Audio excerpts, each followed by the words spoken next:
Hey, everybody. Thank you so much for listening to today's episode of Sadie and Friends. Before we kick it off, I just want to thank an amazing sponsor. I have to tell you about Garage Door Service and Sales, a sponsor that I have been doing endorsements for, oh my gosh, close to 20 years now. You're old. Just be old. Close to 20 years. And when I started working with them, they had been in business for decades, for generations. You know that you're not in business for that long unless you're taking care of your customers. And no matter what you're looking for, maybe you got just a broken spring and it's just, or maybe it's really loud. Also, do you know that technology these days is amazing when it comes to garage doors? It will alert you on an app on your phone if you leave your garage door open. So you ever get up in the morning and you go and you look and my God, the garage door's been open all night and thank God the bikes are still here and thank God we weren't murdered in the night, like on Dateline. Maybe Dateline will do a story on us, huh? That's a horrifying thing to think about and you don't want to have to worry about that. So get this technology where it will send you a message saying your garage door is open. Even better, say you're laying in bed, you're nice and warm, you're comfortable. All you have to do is push a button and it's going to close it for you. Say that you're in another country. Say you're in Fiji on vacation and the garage door's open.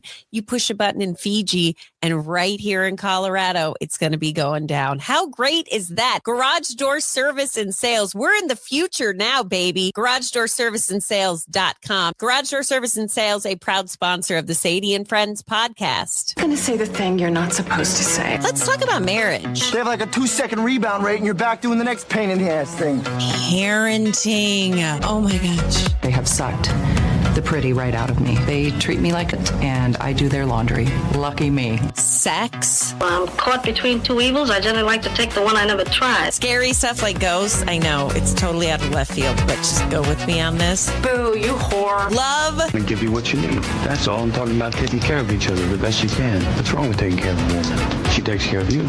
Friendships. We get our necklace says best friends forever. Actually, you want it to say forever? I don't think you guys will be best friends forever, no offense. But sometimes you grow apart, and maybe she'll find a new best friend. They end up doing everything together. Is this like normal for you? What do you mean? Like the time. It's so late. It's so late to me. It is late. In 45 minutes, I'm going to be like, okay, upstairs. Let's go. So how late do you stay up at night?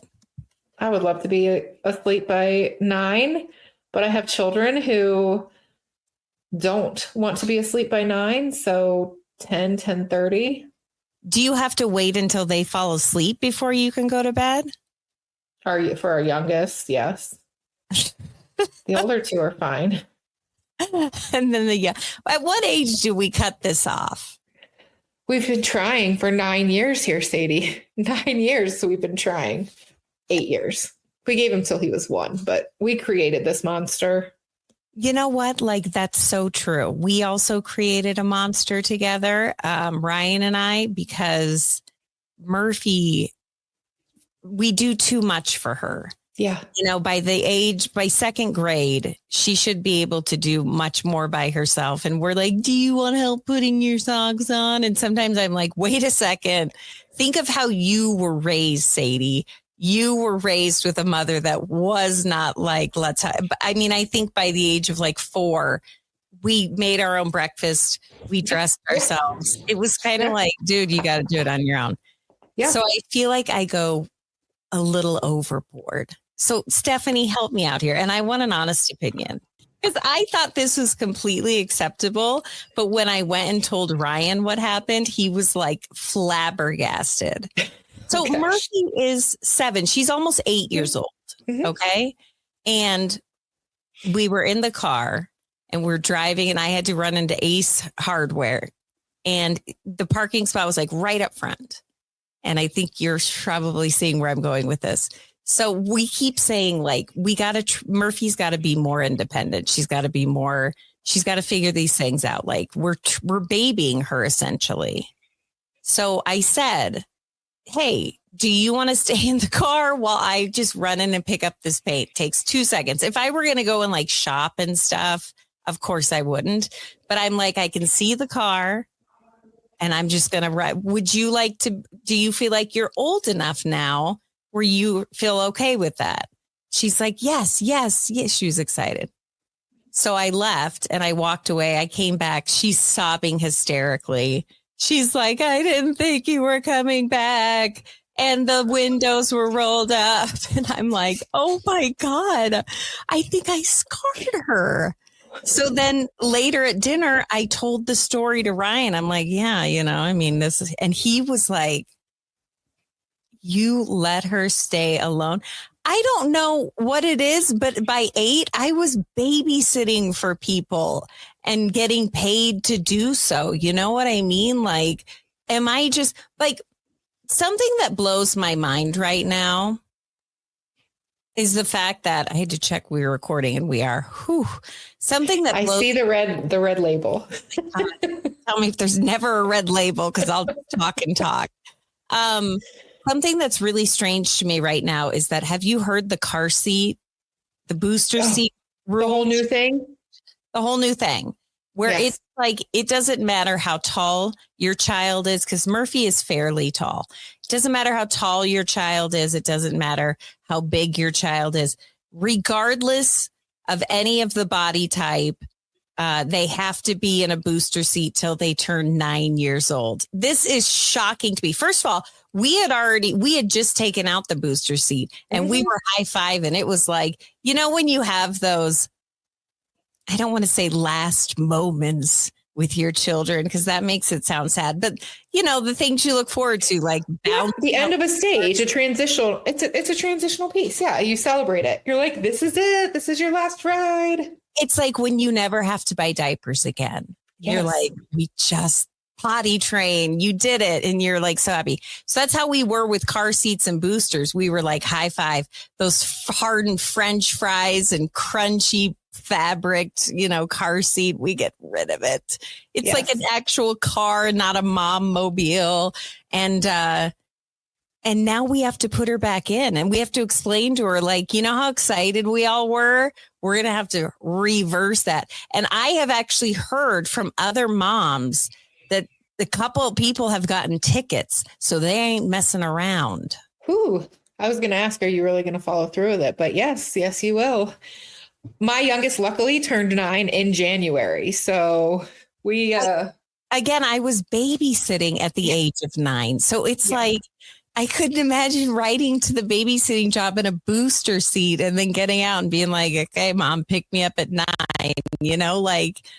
that's the I think what gets me even more than the 9-year-olds in the booster seat, which, we could probably talk about that forever on how odd that is. But 2 years old, you have to stay facing backwards until you're 2. Like if you're a tall kid, your knees are going to be in your chin. You're going to be like in this ball. How in the world is that safe in any? It feels more unsafe. Yeah.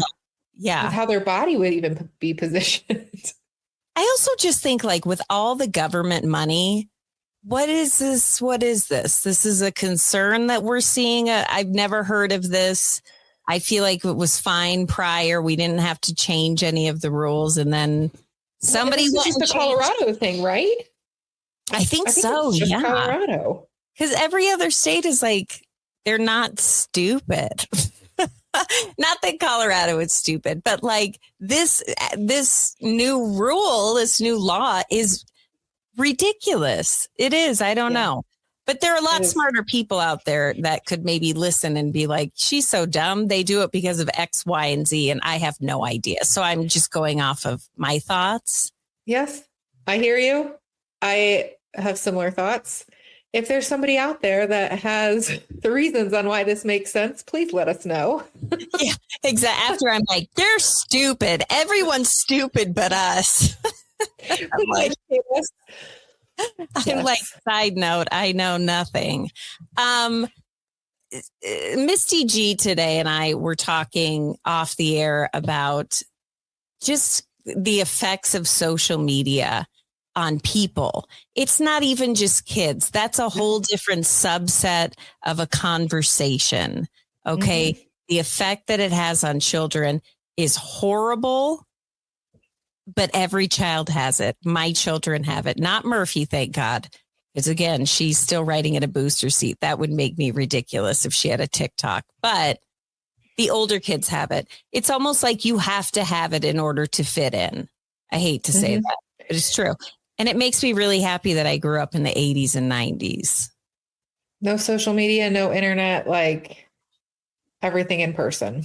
Disconnect. Yeah. Probably feels really good.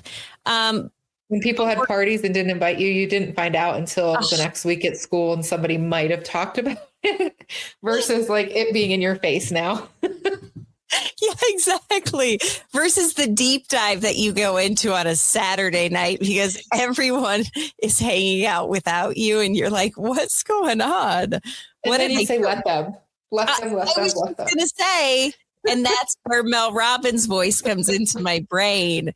And she says, let them, which I'm listening now to the actual book because you were telling me you read the book or listened to the book. I listened to it. And I love how she talks. Sometimes people that try to send a positive motivational, message, they sound like such corny people. And you're like, I can't take you serious. Do you remember that book, Girl, Wash Your Face? Couldn't handle her. Couldn't do it. I made it through like one chapter and I was like, I'm not feeling you. But Mel Robbins. I like Mel Robbins. Yeah. I like her a lot.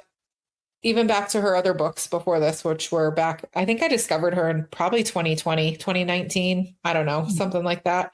But she has a podcast too. So if you like her voice or how she talks, like, and the message and just her style, you probably would like her podcast too. And you know what? I actually discovered her on like an Instagram reel. And I was like, oh my God, isn't that funny how it just naturally or organically happens? But just as an adult talking about social media, it's so funny that you say, now you see things that are going on and you're like, hey, what's going on? It takes up that brain space that it shouldn't take up, that it never did before. Like human beings before social media didn't have this brain space where you were kind of almost in like this bliss of not knowing so many things that now you know. And do we really need to know? But we do know. It's not even a choice. It's not even a choice to know anymore. Yeah, it's kind of just thrown into your face. Yeah. Growing up when social media didn't exist, to know things like you asked questions or you had conversations. And now there's a lot just in your face, true or not true. That's the other thing. Oh, I know. That can be out there is please know the source of truth of what's out there. And just because somebody says something, it does not make it true. And I think that's where people, they're so trusting in the news. And I've seen so many fake clips, but they make it look like it's a news broadcast. My mom would fall for that in a New York minute to where I'm like, it just says breaking news. And it's got like the logo where it looks like news, but it's not really news. But so there's all that fake stuff out there, which I think it's more worrisome for adults.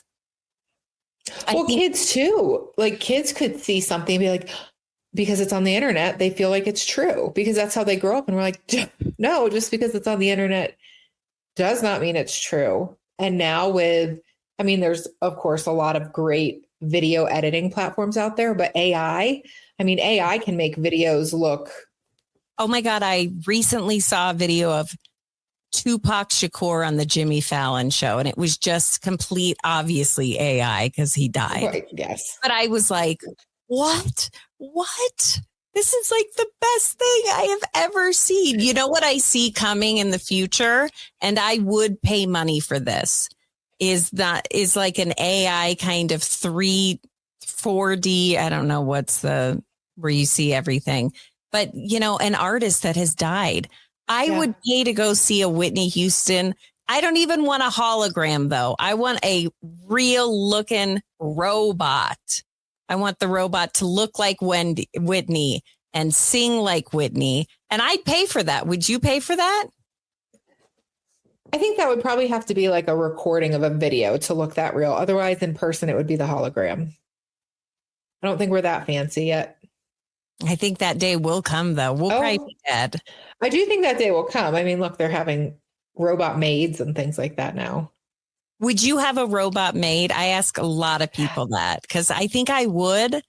But did you see that video? And if you were watching on the YouTube channel or across social media, I will post this. It's a video of a robot and it looks like they have him for security and there's a concert going on and he just starts like headbutting people and they had to restrain this robot. And I don't know about you, but every time I ask Alexa something, I say, please, because I want her to remember I was always kind to you, but that's just me. Well, I mean, the idea of having a robot maid or support in the house, of course, is lovely sounding. It would probably creep me out a little bit because I'm like, who really is monitoring this robot? Like, who's in my house with me for real? Because it's controlled by something and someone. Do you think your husband would want a robot? If they said to you, we have this robot that is perfect and it's safe and it's friendly and forget every movie you've ever seen about robots, except for maybe the, what was the one? Not WD-40, Johnny 5, I'm Alive. 3CPO? No. C3PO? Johnny 5. Oh, Short circuit. Short circuit. I was like, I can see his eyes. C3PO. No, they're like, he was a robot too, wasn't he? Yeah, forget about that.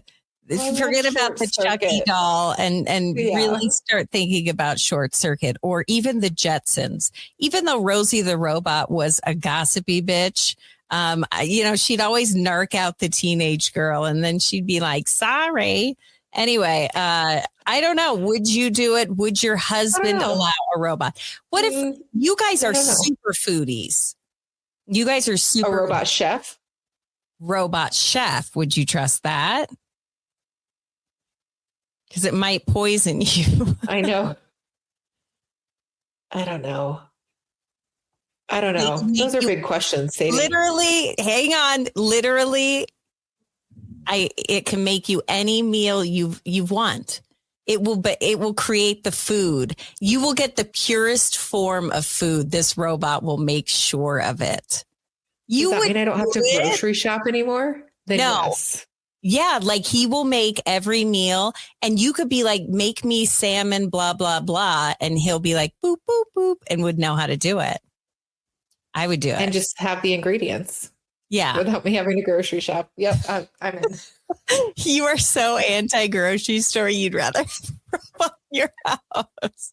Anyway, back to social media. I think one of the really sad things about social media and children is the fact that I think every adult has been bullied when they were kids at one point or another. Maybe it was kindergarten, maybe it was fifth grade, maybe it was high school.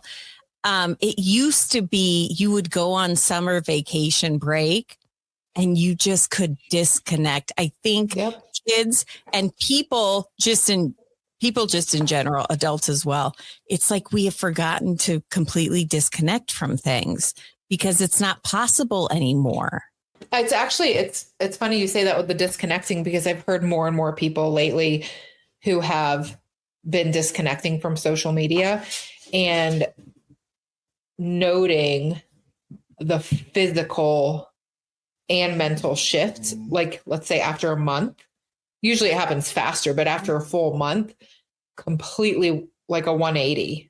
How so? Anxiety levels are decreased, like clear thought process, not as distracted, the ongoing worry or fear, or just like when we're consuming so much of anything, and it can be mindlessly scrolling on social media and it could be reading articles, whatever it is, we consume all of that and we hold it. And especially if what we're reading or seeing is traumatic for us or triggering or stressful or, fear inducing or anxiety inducing, any of that, our body like holds on to that and activates, right? Like that's your stress response. And we can talk about stress response another time, but you live in almost a state of fight or flight because of all of what you're consuming. And so being able to remove that allows your body to then step out of your baseline being constantly activated. Now, we've talked before about this, but remind me what your rule is for your kids and social media, because they're at about the age where... Yeah. My oldest two are 13 and they just got Snapchat and Instagram. One of them didn't want Instagram. He doesn't care. But my daughter got Snapchat and Instagram. My son was like, yeah, I'll take Snapchat. Like, you know, he's not as engaged in social. And then my daughter does have TikTok. She's had that a little longer due to a mistake on my end, but that, you know. Do you see a difference since social media has been introduced? I don't know if I've seen it since it's been introduced. Now, recently, with the new platforms. But I will say there have been ebbs and flows over time. And I'm thinking back more when my daughter like had TikTok earlier than she had Instagram or Snapchat. And that is because just, you know, the algorithms and what it feeds you and what you're looking at. And she would share, you know, about if like you're always looking at animals and all of a sudden it feeds you all of these like sad, what is that? Sarah McLachlan, Arms of an Angel, like donate to the pets commercial that used to exist. And you're like, oh no, it's still a thing. If you watch TV on the weekends, look out. You're going to hear Sarah McLachlan. When Sarah McLachlan starts, that's when you get ready to go to the bathroom or you go get a snack because it's the same. Commercial. It's been the same commercial for like 25 years. Ever. And it's like, it pulls your heartstrings. We stream, so I don't really see commercials anymore. But let's say the algorithm starts pulling all those sad things on, or maybe it's bullying focused or whatever algorithm pulls into you. And so we've had conversations about that and how it makes her feel. And so sometimes we're like, let's take a break, like remove the app from your phone for a little bit until you can start to feel like that not present. Or, you know, what do you think you need to kind of work through the different emotions it's bringing up? So we have those conversations. Snapchat and Instagram haven't been as bad, maybe because we've had conversations in the past. I mean, there's going to still be challenges. There's still the things that happen that maybe you're not invited to, and the conversations we have to wade through and discuss. And, you know, I think, I hate to say it, but that continues on for the rest of your life. As you and I know in conversations we've had, just because you're in middle school or high school, they're not the only people experiencing this with social media. I was going to ask you privately, but over this past weekend, were you invited to that birthday party? A birthday party? Yes. I was out to dinner for a birthday. You were? So I let them all by myself. You didn't let them. I had to. You were invited and I wasn't. All right. Okay. It was a small group. No, we're going to move past that. I'm not going to focus on it at all because I've let them. No, anyway. Good. I'm glad you let them. That's important. I did. Well, you know, and listening to this Mel Robbins thing, she's like, you know, if that happens, just it's okay. Let them, and then focus on yourself, and or else you will go into a deep dive. You will spiral out of control, and that is so true. That is so true. And so that right there is an instance of something where I'm like, wait a second, everybody's hanging out. No one asked us, and then I'm like, I gotta ask Stephanie if she did the let them theory or if she was invited, and you clearly were. But well, I think that just is the case for social media in general. We're just exposed to so much that you know, it brings up those opportunities to check our feelings. Same thing with when we see a photo or a video. I'd say more photos because videos have voices and speaking, but we create a reality around it and what happened in that photo. And we have no idea, right? Like, let's say I could be out walking the dogs, pass by your house, see you. We take a picture because it's a beautiful night, talk for 5 minutes and I leave. We could post that picture and it could look like we were hanging out and we did all of this, and people can see it and make up a big story. And it was a 5-minute like interaction. You know, and if we're being honest here, and if I'm opening up, I am a lot less social than I once was in my life. At one time, I was very social. I very much had the pulse on what the people were saying and doing. And I was at every wine thing and it became too much for me. I did have to take a step back. And this is, I feel like this is just like a constant ad for reading a Mel Robbins book. But one of the things that she says in her book is like, she saw a group of her girlfriends got together and they all went on a vacation and she was really hurt. And she said, now, usually I would spiral, I would deep dive. And she said, you know, when you start figuring out, let them. But she also said, I realized I hadn't put anything towards the relationship. And it's true. The people that were at this thing over the weekend, which I hope it was wonderful. I really do. But the people that were at this over the week, oh shit, I lost my train of thought. God damn. Oh, but these are people that hang out regularly, you know, and there is something to be said about seeing someone, talking to them and organically saying, do you want to go get some frittata? And the person saying, I heard of a place, let's go. And that's what you're seeing is just maybe having that conversation with your kids about the spiral effect, because it's real. It is. It's very real. And, you know, I think we've had the conversations before, the FOMO or the JOMO and different things. Yeah. But I think it's a great point that Mel Robbins does bring up in the book. If you haven't read the Let Them Theory or listened to it, we had a whole episode about it 2 months ago, but it's really helpful because it just helps to reframe and reality check yourself.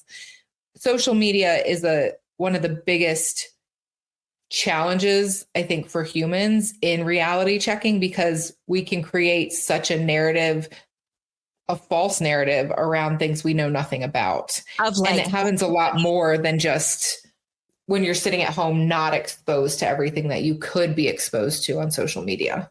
Yeah, that's true. I mean, because you sit there and you could see a picture and you could be like, I bet they were all talking about me. And that's so stupid. They probably weren't. And even if they were, again, let them. That's okay. I mean, I hope you get a good laugh out of what you're talking about, you know, but I've learned that you have to have faith in people, but social media is just a mind, whether you are in middle school or high school, or you are a 40-year-old woman. It's just, I don't know. I'm really fascinated by people who never get sucked into it. Do you know anybody who's like, I just don't do any of that? Yeah, I do. And I have a couple friends who don't even use it at all, like don't even have accounts. And on one hand, I'm like, oh, how do you do that? And it kind of like makes me feel a little nervous because I just like the connection. I mean, I have people that I'm friends with from childhood that I still am connected to. And it's not that we talk often, but it's nice to be able to like stay up to date with people. And then also, is that, while it's nice, is it worth it? Or is it better to like put the effort in through calls or text messages to the relationships that matter and just remove that stress from you? I don't know. I don't know. You know, last night, though, I was laying in bed and I was death scrolling before bed, which is absolutely not what you should do. I also read an article that you get a dopamine hit when you pick up your phone and look. And so it becomes like a drug to you. It does. I know we've talked about this before with your phone. Oh, I was looking for mine, but it's shining the light on me right now. Have you ever picked it up and in the screen time app, it actually tells you how many times you've picked your phone up that day. Oh, I bet mine is just embarrassing. It also will tell you how many times you picked it up. And I think the first app you most commonly go to. Because have you ever picked your phone up to do something and you automatically go somewhere that you weren't wanting to go, but it's like habit because you typically always go to whatever that one app is? I think for me, that's like Instagram. I'd say that's Instagram. Look and see. What's yours? It also tells you how many how many times you go to Pornhub? how many notifications you get a day. That's wow. Which is fascinating because I try and turn my notifications off. I don't need to see them. I don't need to see that I got a like on Facebook, or I don't need to see that I got a message on Instagram. I'll see it when I go into the app. And you can have thousands of notifications a day if you have notifications turned on for a lot of apps. That would get annoying, but some people feed off of that. They need that. They get hungry for it. Well, and that's that dopamine hit. Yeah. Like you hear your phone go off and you're like, and it's like, it's okay. Like that's where the phone starts controlling you. And we can get onto a whole nother thing about phones, not just social media. But well, listen, we are actually out of time. Misty G, yet again, you have come on and you have filled us with wisdom. Wisdom. And I love talking to you. You're one of my favorite people in the whole world. And you know what? I'm very glad that you got to celebrate something very special over the weekend. That's what I'm going to end that with. How about that? I love you, Sadie, very much. Thanks for having me. She says like she knows I'm going to log off and weep. I'm just kidding. No, I'm not. Thank you so much for listening to today's episode of Sadie and Friends. Want to thank the folks over at Polar Bear Plumbing, Heating, and Air, a wonderful sponsor on this show. I gravitate a lot towards local businesses who are owned by family because I understand the struggle. I grew up where my dad started his own concrete company. And so I get it. When you are owning your own business, this is hard work. And I love that it's like a family operation. They all work together. They all do something important to bring you a wonderful product. And that's their skills when it comes to your AC unit, when it comes to your furnace, or when it comes to something getting stuck in your toilet or your drain. If you're like me, I'm like Bigfoot. When I take a shower, it's like, I don't even know how I have hair left. Just bunches of hair just coming down. That happens constantly. And so you got to call my friends at Polar Bear Plumbing, Heating, and Air. I know that I have their information. It's hanging on my refrigerator so that if there's ever an issue, because that's another thing. Forget about the plumbing. I want to be comfortable when it comes to the temperature. We're about to be making a switch here, so don't get all comfortable because before you know it, it's going to be sweltering heat. And that's where you go and you go see my friends at Polar Bear Plumbing, Heating, and Air. Just go onto the website, polarbearpha.com. Polar Bear Plumbing, Heating, and Air, a proud sponsor of the Sadie and Friends podcast.